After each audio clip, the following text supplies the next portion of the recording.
diamond.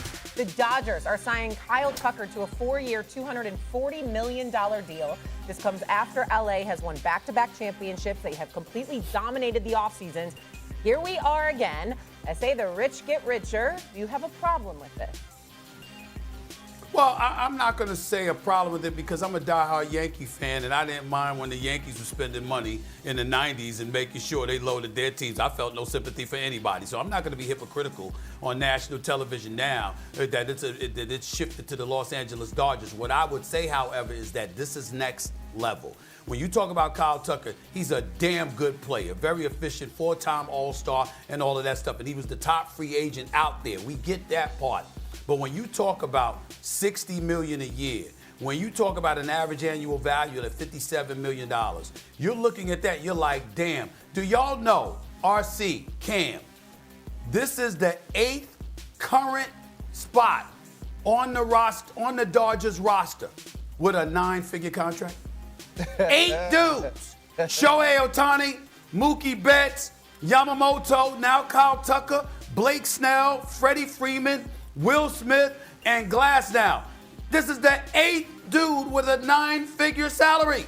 Something's got to give. The Dodgers, I'm looking at this right now, Shay, their estimated 2026 payroll commitment is $334 million. And their competitive balance tax payroll will exceed over $400 million. A lockout is imminent. They got to fix this. In baseball, it's no way around it. All this contract, the reason why people are so taken aback is because they're looking at this and they're saying there is no way in hell there is not a lockout in baseball in 2027. We got to enjoy baseball in 2026. I don't know how they get around this because historically, the players' union in Major League Baseball is tough as nails. They don't bend or break easy, and they will hold out. And it may come to that because you can't have this. Not this kind of discrepancy. This is too glaring, too flagrant. They're printing money. Do y'all know that Shohei Ohtani has deferred, like over $600 million of his salary, like $68 million a year of his $70 million salary? I mean, damn. They are finding ways to work around this, and everybody wants to come. They're getting their money. They don't mind paying the luxury tax. One last point that's very sad. Your guy, Mark Walter, who bought the Dodgers for $2.5 billion, just recently bought the Lakers for $10 billion. I know he's wishing there was no cap in basketball because he'd get rid of half of the Lakers, if not 3/4 of the Lakers, and just buy some players. I watched the Lakers last night, Shay, Cam, RC. Literally, I sat there. This is no lie. I literally sat there for 15 and 20 minutes and watched J.J. Redick and his assistants, Nate McMillan, Scott Brooks, and these brothers who used to be head coaches in the NBA. I watched the Los Angeles Lakers and them create wide open threes for the Los Angeles Lakers. And these brothers would put bricklayer, construction workers to shame. They couldn't hit a damn thing. It was that bad. They couldn't hit it. It was like, my God, they really can't shoot. And it was like wide open and couldn't make it. I know Mark Walters wish he could buy a new roster for the Los Angeles Lakers. He can't because the NBA has somewhat of a cap. Soft cap, some people would describe it. They do it. Baseball does not.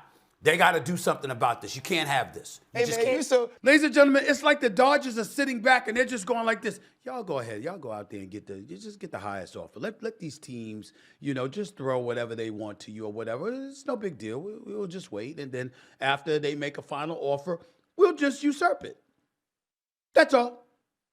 Kyle Tucker's a damn good player. He's a 4-time All-Star. He was considered the biggest prize on the free agent market. He's a 4-time All-Star, however, whose projected market value was $40 million per year. And the Dodgers gave him 60. 60. You're looking at this right now. Do y'all understand that the Los Angeles Dodgers have 8 players on their roster with 9-figure deals? 8 players with 9-figure deals. The offseason ain't even finished yet.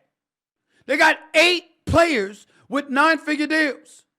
Their estimated payroll for 2026 is at about $334 million. $334 million. Tax payroll is going to exceed over $400 million. You see the number from Kyle Tucker there. If you don't, I'll tell him to you. He's averaged 266, 22 home runs, 73 RBIs, 25 stolen bases. Ladies and gentlemen, $60 million. $60 million. I ain't hating. I'm happy for the brother. Get your money. All power to you. But $60 million? The 8 players on the roster for the Los Angeles Dodgers with 9-figure deals. Of course, Shohei Ohtani, 10 years, $700 million. Okay? See, we got to get this stuff out the way. Mookie Betts, 12 years, $365 million. Yoshinobu Yamamoto, 12 years, $325 million. Kyle Tucker now is at 4 years, $240 million. Blake Snell, 5 years, $182 million. Freddie Freeman, 6 years, $162 million. Will Smith, 10 years, $140 million. And Tyler Glass now, 5 years, $136.5 million. Now, they say that Tucker's deal features $30 million in deferred money, giving it a record present day AAV of $57.1 million.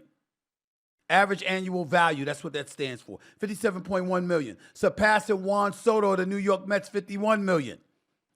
The Dodgers are already projected to exceed MLB's top luxury tax tier in 2026. Tucker's luxury tax hit will effectively cost the club nearly $120 million per year. Keep in mind the $70 million per year Ohtani gets, $68 million of it is deferred.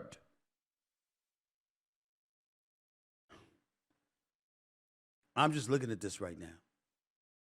Highest average annual contracts in Major League Baseball. Dodgers, Ohtani.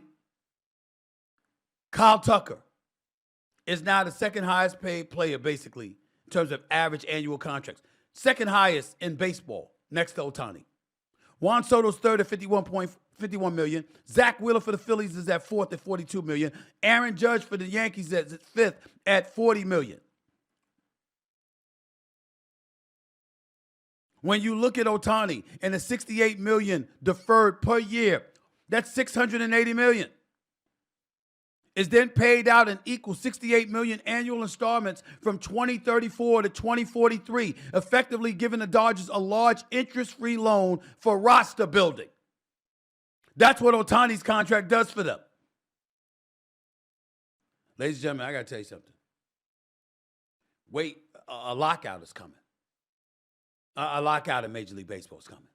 It's not going to be 2026. It's going to be 2027. We got that. We at least got this upcoming season to look forward to. But after that, expect a lockout. This just can't continue.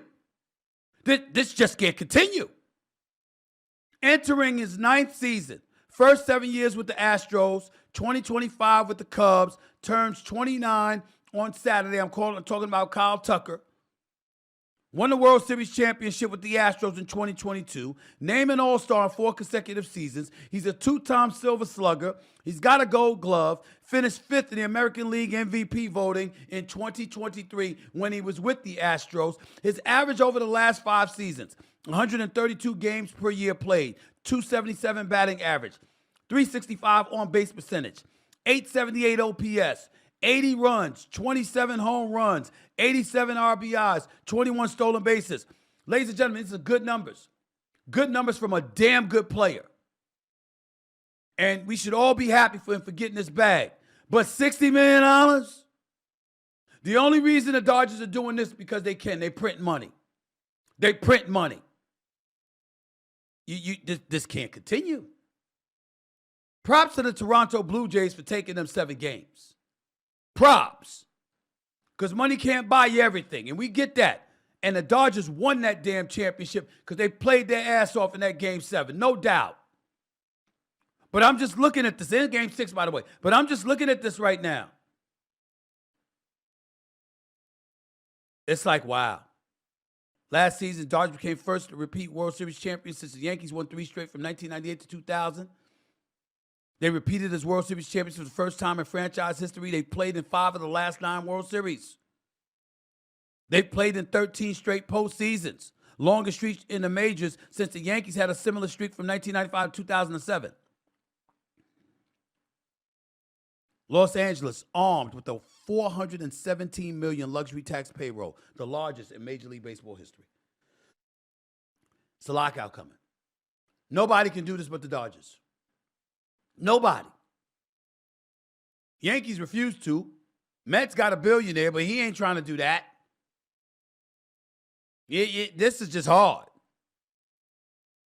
And then I'm looking at their lineup. Will Smith is your catcher. Freddie Freeman at first base. Tommy Edman at second base. Mac Muncy at third. Mookie Betts at shortstop. Teoscar Hernandez, who might be moved to, he's probably going to be moved to left field. Andy Pages. Kyle Tucker in right field. Shohei Ohtani as your DH. Lord have mercy. Good Lord. I just wanted to get that off my chest because it needed to be said. It's like, there's got to be some level of fairness. I mean, listen, I'm a Yankee fan, and I didn't have a problem with the Yankees when it was being accused of buying the World Series. I like, get the hell over it. But they didn't do this. They didn't go out and just throw money all over the damn place just because they could.